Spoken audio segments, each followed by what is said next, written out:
What's up, guys? Welcome to Game of the Week for week number 3 in season 75. Thank you so much for tuning in. Really trying to get better, getting these out to you.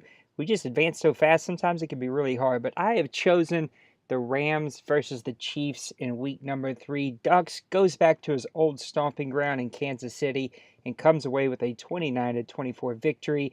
He even brings back the old quarterback, Mahomes, to get that victory over the Kansas City Chiefs. But the Chiefs surprisingly didn't get blown out. They kept this one close, kept it a tight game. Nice victory for for the Rams, but a great game. If there is something that you can build off on a loss, this is a great game to do that for Kansas City. Really shows that he can hang with the upper echelon in this league. 264 passing yards allowed for Kansas City, 122 rushing yards. So Kansas City really struggled on defense, but they were able to keep it a little bit closer because of their good third down defense at 38% they held the Rams to, and the 2 turnovers.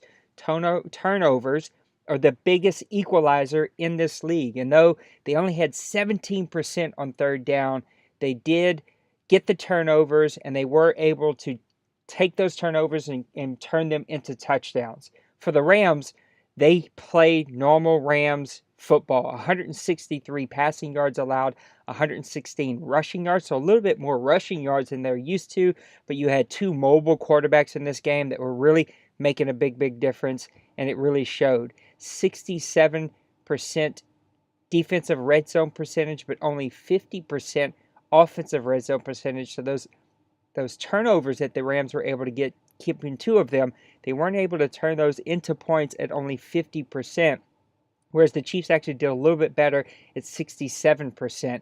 Both teams went for it on fourth down a couple of times. Both teams were able to get those.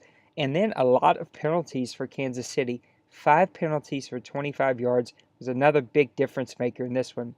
Mahomes played really well, 14 of 21, 264 yards, 2 touchdowns with 1 interception. Perrine doing his normal thing, 14 carries, 89 yards, a touchdown with a long of 39. Mahomes even threw in 23 yards on 3 scrambles, along of 12.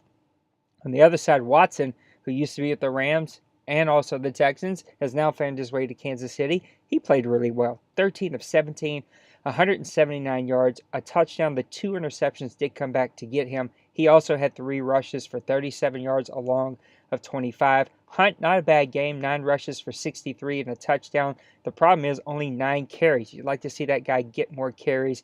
Thomas, who moved from receiver back to running back, he got 4 carries but only 14 yards. Hopefully that experiment will end here really soon. Tavon Austin, coming over from the Rams, 6 receptions, 110 yards. Khalees only had 1 for 5. That really was a hurting point for Kansas City. They really needed to get more playmakers involved, and Austin seemed to be the only guy for them. On the other side of the ball, Cannon making it happen for the Rams. 4 receptions, 125 yards, 1 touchdown, along of 56. They really spread the ball out to a bunch of other players, though. 1, 2, 3, 4, 5, 6, 7, 8. 8 different receivers touched the ball. If you look at their defense, Houston and Jack each had some sacks, along with McKinley. Johnson threw in an interception to go at Moss's interception. On the other side, not a lot of sacks, only 1 from Correa, and then only 1 interception from Peters. Peters playing really good football for them. Correa also had a forced fumble, which is a really big turnover for the Kansas City Chiefs to do. So at home, Kansas City puts up a really good effort. The LA Rams are super tough. They were in the Super Bowl last year, one of the tougher teams that they will face. This really goes to show that Kansas City may be for real. Watson's going to have to stop turning the ball over. They're going to have to can this Thomas experiments, keep feeding Hunt, let him get his carries in. And the Rams just have to continue to do what they're doing. They're going to be one of the top teams here in the OMFL, and another really tough team to beat. If you're going to beat the Rams, you're going to have to not turn the ball over. You have to do what the Kansas City did, hold them to field goals in the red zone, and really hope that you're able to keep it close and you make the plays at the end instead of him making the plays at the end, which is what Ducks is really known for. So that's it for Game of the Week for week number 3 of Season 75. Thank you so much for tuning in. We'll get this out to you next week. Good luck in week 4. Peace.